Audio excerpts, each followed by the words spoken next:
বান নহয় আমাৰ কাৰণে সুনামি আছিল। বান নাছিলে প্ৰকৃততে, এইটো এটা সুনামি আছিলে আমাৰ কাৰণে। 7 ফুট বা 8 ফুটলৈকে আমাৰ ঘৰৰ ওপৰলৈকে পানী আহিছে। আমি নিজৰ প্ৰাণটো কেনেকৈ বচাইছো আমি নিজে ক'ব পৰা নাই। কি যে হৈ গ'ল।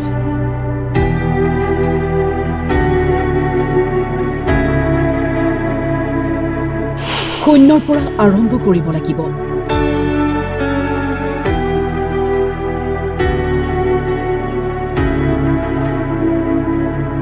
বানৰ পিছত ভাহি উঠিছে বানাক্ৰান্তৰ কৰুণ ছবি। ভাবি পোৱা নাই কেনেকৈ আৰম্ভ কৰিব জীৱন। মৰিশালী সদৃশ চৌদিশে। মানুহখিনি যেনে তেনে বাচি পিনে আমি টিঙৰ ওপৰত উঠি বহি আছো। বস্তুকেইটা চব খতম হৈ গ'ল, আমাৰ একো নাই, চব লৈ গ'ল। বন্যাতৰ এই কঠিন সময়ত টাইমেটৰ সাংবাদিকসকলে বানে বিধ্বস্ত কৰা নাজিৰাৰ নেপালী খুঁটিত উপস্থিত হৈ দেখুৱাবলৈ চেষ্টা কৰিছে ধ্বংসস্তূপত পৰিণত হোৱা এই কৰুণ দৃশ্যসমূহ।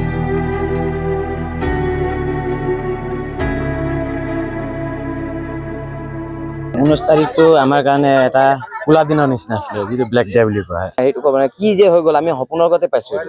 আমি এইটো ভবাই নাই। এই দেখিছে এই ৰডটো, ইয়াৰ ওপৰৰ পৰা আমি নাও চলাই মানুহক ৰেস্কিউ কৰিছো। এই ঘৰৰ দৃশ্যটো দেখাই দিয়ক। এই ৰডটো, ইয়াৰ ওপৰৰ পৰা পানীটো গৈছিলে, যিটো আগৰ বানপানীত এই তলদিলৈকে পানীটো নাহে। বান নাছিলে প্ৰকৃততে, এইটো এটা সুনামি আছিলে আমাৰ কাৰণে। 7 ফুট বা 8 ফুটলৈকে আমাৰ ঘৰৰ ওপৰলৈকে পানী আহিছে। আমি নিজৰ প্ৰাণটো কেনেকৈ বচাইছো আমি নিজে ক'ব পৰা নাই।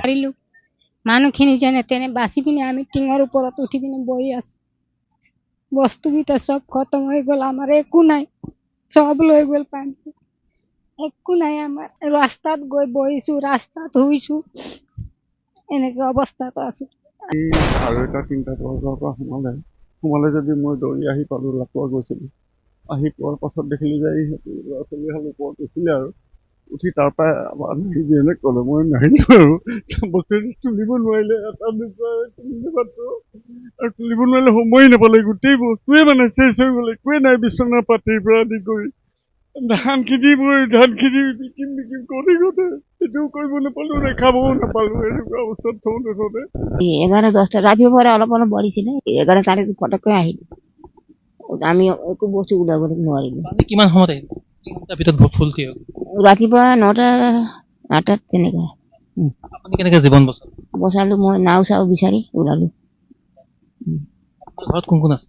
মই এতিয়া অকলে আছোঁ। ল'ৰাকেইটা বেলেগ বেলেগ আছে, সিহঁতি আছে ল'ৰা ছোৱালী বিয়া পাতি। ছোৱালীকেইটা লোকৰ ঘৰত গ'ল আৰু মই এতিয়া অকলে আছোঁ। গৰু ছাগলী মৰিলে 4-5টা আছিলে, কেইটা আছিলে আপোনাৰ? 2-3টা আছিলে। ধ্বংসস্ফোটত পৰিণত হ'ল নেপালী খুঁটি। নেপালী খুঁটি অঞ্চলত কেৱল মৃত্যুৰ কিৰিলি। জীৱ জন্তুৰ লগতে বহু মানুহে কৰুণ মৃত্যুক সাৱটি ল'লে। হাহাকাৰ পৰিস্থিতিৰ সৃষ্টি হৈছে।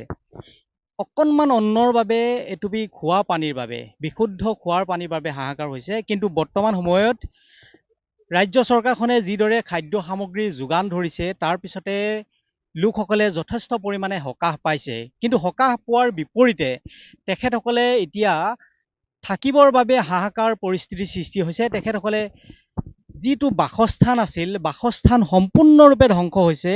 মোৰ সতীৰ্থৰে সামগ্ৰিক দৃশ্য দেখাইছে কিদৰে এটা বাসস্থান, যিবিলাক বাসস্থানত তেওঁলোকে নিজৰ সন্তান, নিজৰ মাতৃ, নিজৰ পৰিয়ালৰ সৈতে বসবাস কৰিছিল, সেই পৰিয়ালটো বাস কৰা ঘৰসমূহ সম্পূৰ্ণৰূপে শেষ হৈ গৈছে। ভাষাৰে শেষ কৰিব নোৱাৰি, একো নাইকিয়া হৈ গৈছে। শিৱসাগৰৰ পৰা জিয়াৰুদ্দিন আহমেদ, তিতাবৰৰ পৰা ছাজিদ হুছেইন আৰু নাজিৰাৰ পৰা বিকাশ আৰন্ধৰাৰ প্ৰতিবেদন টাইম।